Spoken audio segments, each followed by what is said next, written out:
He stood still, rain drenching his jacket, jaw tight, hands calmly by his sides.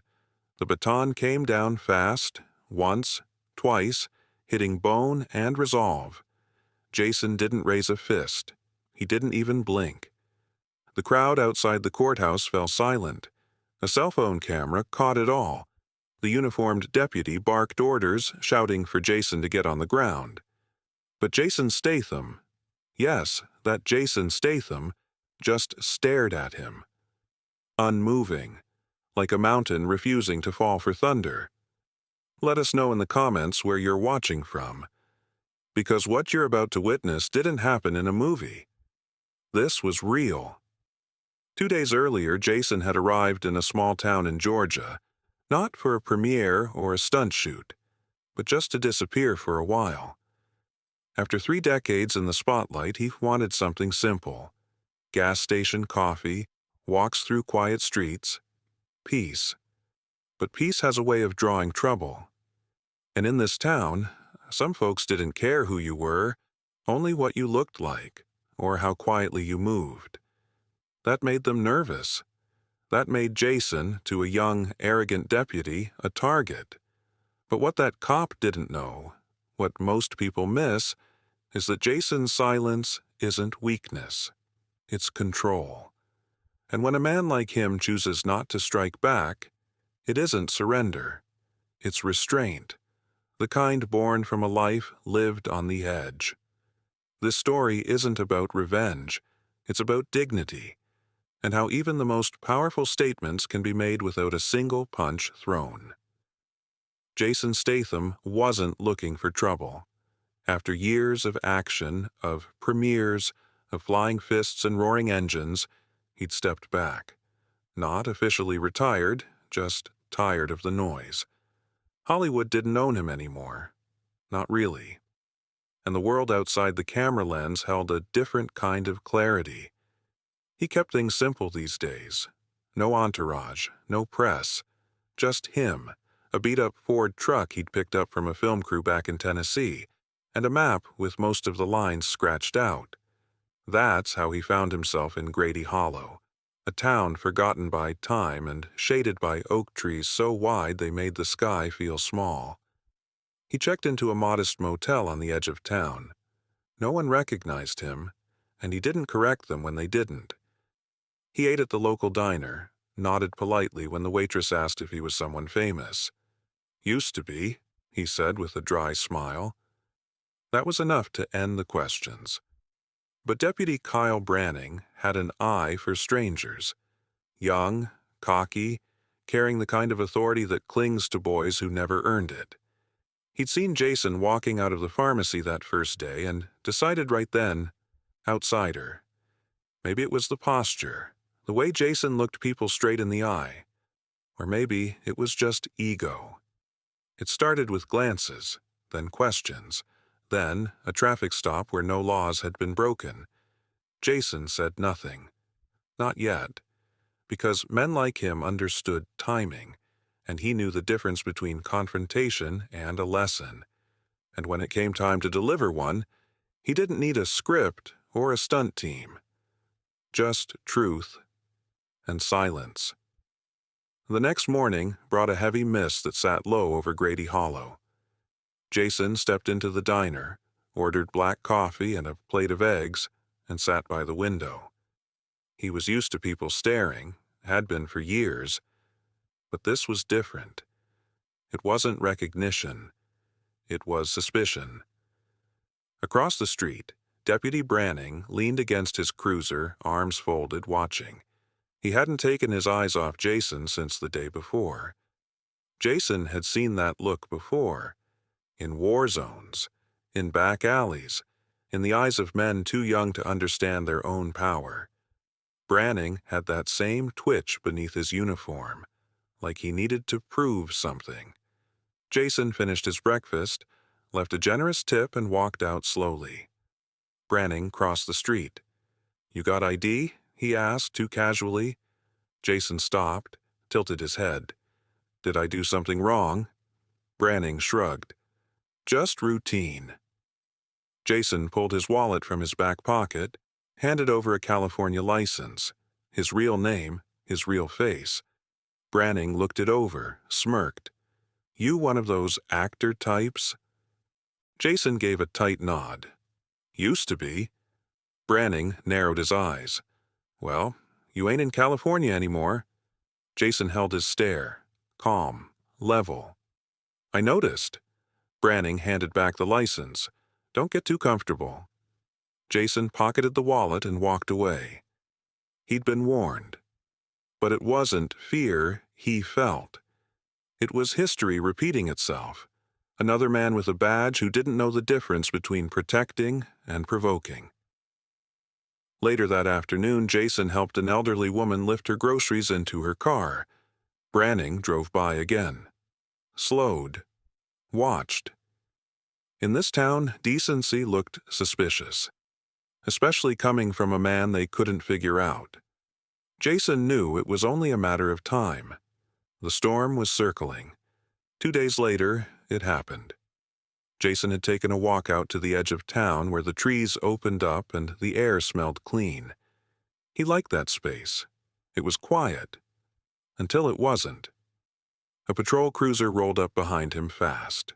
No siren, just that low, aggressive hum of tires on gravel. He turned slowly, hands visible, nothing in them but a paper coffee cup. Deputy Branning stepped out, jaw tight. "You match a description," he said. Jason raised an eyebrow. "Of what?" Branning didn't answer, just stepped closer. "I asked you a question," Jason said, not sharp, just deliberate. Branning tapped his baton against his thigh. "We had a report. Man loitering. Possible vagrant." Jason gave a slow, measured nod. "You mean walking?" The deputy didn't like that. He moved in, voice louder. "Put your hands on the hood." Jason didn't move. "I said..." And then it happened. Fast. Violent. The baton swung. Caught Jason on the shoulder, then again on the ribs. He didn't react like Branning expected. No shouting, no anger, just silence. Cold, piercing silence. People across the street began to notice. A man stepped out of the barber shop. A woman fumbled for her phone. And Branning froze, caught between force and fear, suddenly aware of the eyes on him. Jason looked up slowly, one eye swelling, lip bloodied. But when he spoke, his voice was steady. "Are you done?" Branning stepped back, confused. "You're under arrest?" Jason didn't flinch. "For what?" The deputy hesitated. No answer came. The silence around them grew heavy. Jason straightened up slowly. The baton lay on the ground where it had fallen. He walked past Branning without a word. Because sometimes the loudest lesson starts with silence. And it wasn't over. Not yet. Pain had never been a stranger to Jason. Years of stunts, fight choreography, and real scars earned long before the cameras rolled. But this was different. This wasn't about bruises. This was about principle. He sat in his motel room that night, ribs wrapped tight, a small glass of whiskey untouched on the table. The old instincts, the part of him trained to strike back, whispered for justice the way fists demand a wall. But he'd lived long enough to know. Reaction without direction is just noise. Jason wasn't interested in noise. He called no lawyers, filed no complaint. He waited. Because the court of public opinion had already opened its doors. The video, uploaded by a teenager across the street, had gone viral in hours. Hollywood actor assaulted by small-town cop. It was on local news by midnight, national news by dawn. But Jason stayed quiet. He let the world speak first. Branning, meanwhile, unraveled. His confidence collapsed beneath scrutiny. The sheriff's office held a press conference. Under investigation, they said, awaiting statements. But the damage was done. Jason had taught lessons with lines, with looks, with fists in film. But now he'd done it without saying more than 5 words. A town divided. Some defended the deputy. Others saw clearly now what silence had veiled. The waitress from the diner brought Jason warm pie that evening, hands shaking. "Sorry," she whispered, "this place, it don't see clearly sometimes." Jason nodded, took the pie, and said nothing, because he understood. Real change never came from shouting. It came from standing still when others lost control, from refusing to be pulled down into the same mud slung by men desperate to stay clean. And in that stillness, people start to see the truth. The sun rose slow the next morning, casting golden streaks through dusty blinds.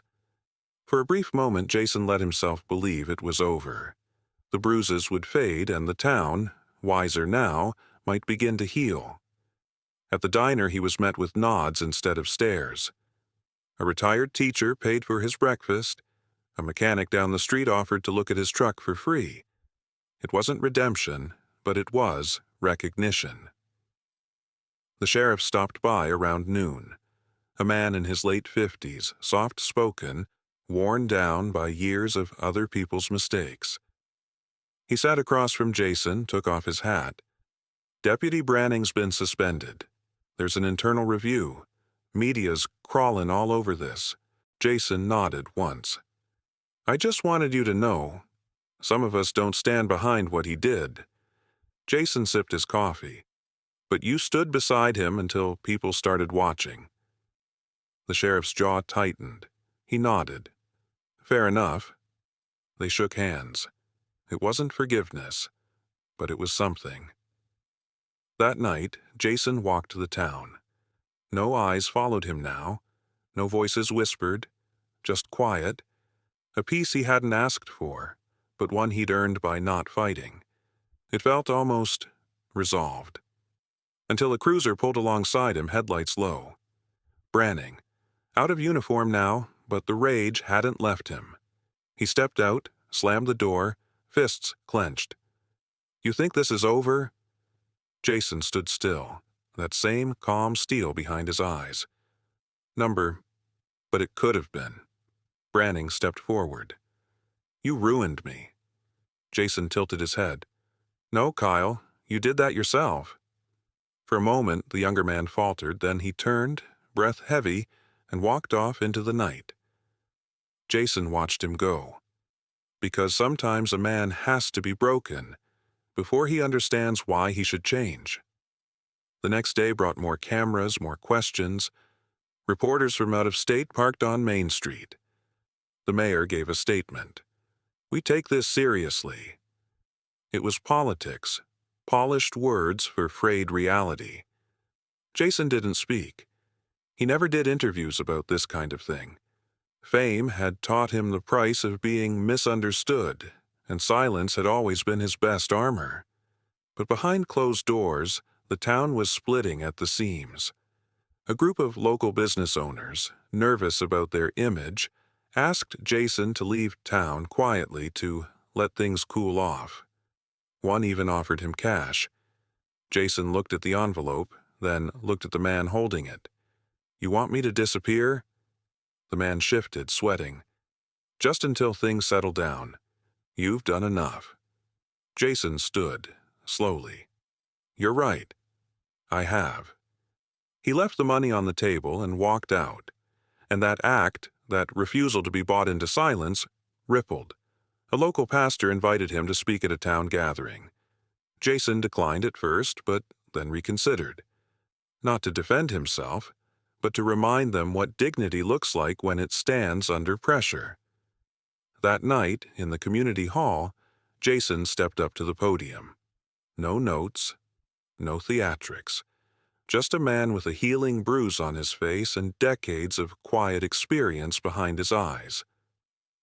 "I didn't come here to make trouble," he said, "but trouble finds people who won't look away." He spoke simply, about power, about restraint, about how doing nothing is sometimes the most dangerous choice. And when he finished, the room was quiet, not out of fear, but out of understanding. Branning wasn't there. But his absence said everything. The story wasn't over, but something had shifted. The town was starting to wake up. The final straw came 3 days later. Deputy Branning, angry, reckless, and now off the force, showed up drunk at the same diner where it all began. He walked in, loud, belligerent, demanding service. The same waitress who once served Jason with a cautious smile now stood her ground. "You're not welcome here, Kyle," he sneered. "You think you're better than me now?" Jason was there, quietly finishing his coffee. Branning saw him. The air thickened. Chairs scraped the floor as people edged away. He pointed. "This is your fault. All of it." Jason stood slowly, not threatening, just present. "Go home, Kyle." Branning slammed his hand on a table. "You ruined my life." Jason stepped closer. "Number you built it on rotten ground. All I did was stand still." Branning's hand shook, fists clenching, but deep down he knew. He'd already lost. The uniform hadn't made him a man, and the badge never gave him the right to be cruel. Then the sheriff entered. No warning, just calm authority. 2 other deputies behind him. "That's enough, Kyle." Branning turned, looked around the room. No allies, no one defending him. And for the first time the anger cracked. His eyes dropped, shoulders sagged. The sheriff cuffed him gently. "You need help, and you're gonna get it." No cheers, no applause, just silence. Jason watched as Branning was led out the door. Not in victory, but in truth. Because real justice isn't loud. It doesn't wear a cape, and it doesn't always look like justice when it begins. It just starts when someone decides not to back down, and that moment, right there, was when the town finally understood what Jason had been trying to teach them all along. Strength isn't what you do to people, it's what you refuse to become. In the days that followed, the headlines moved on. Another scandal, another city. But Grady Hollow didn't forget. The mayor resigned quietly. The sheriff issued a public apology, not to Jason, but to the town. "We failed to protect our own integrity," he said. It was overdue, but it mattered. Jason packed up his things, left the motel key on the desk with a quiet, "Thank you." The clerk smiled shyly. "You ever come back through, you've got a room on the house." He nodded once. Before he left, he stopped at the community center. The same pastor who'd invited him to speak met him at the door. "You changed something here," the man said. Jason looked out at the kids playing ball in the yard. "I didn't do anything." "You didn't have to." There was no parade, no send-off. Just a few respectful nods and a silence that carried something stronger than praise. Understanding. Branning, according to the papers, entered a rehab program. Whether it was genuine or court-mandated didn't matter to Jason. What mattered was the step. As for Jason, he drove south as he always said he might.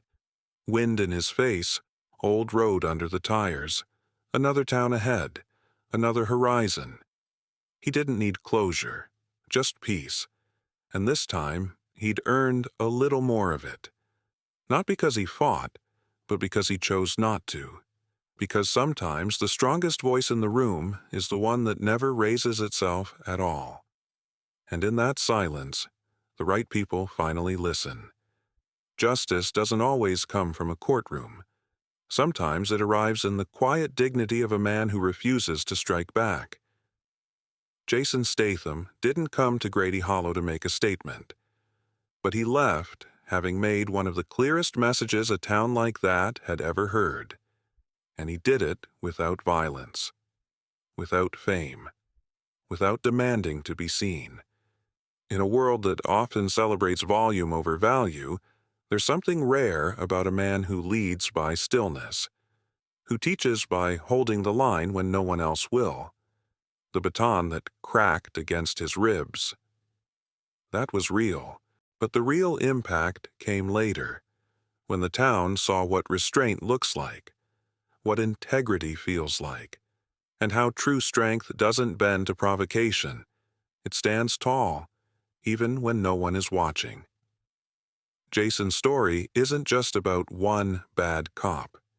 It's about a system that too often rewards aggression over accountability, and it's about how a single act of unshaken principle can expose all of it, without lifting a single finger in retaliation. He moved on, as he always does. But Grady Hollow remained changed. And that change didn't come from a riot, or a lawsuit, or a speech. It came from a moment.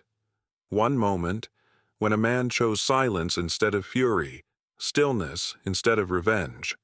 That's what real power looks like. Not in the movies. In real life. Let that sink in, and let us know in the comments where you're watching from. Because sometimes the story that happened in one town is the story waiting to happen in another. Until next time, stay grounded, stay aware, and remember, you don't have to shout to make yourself heard.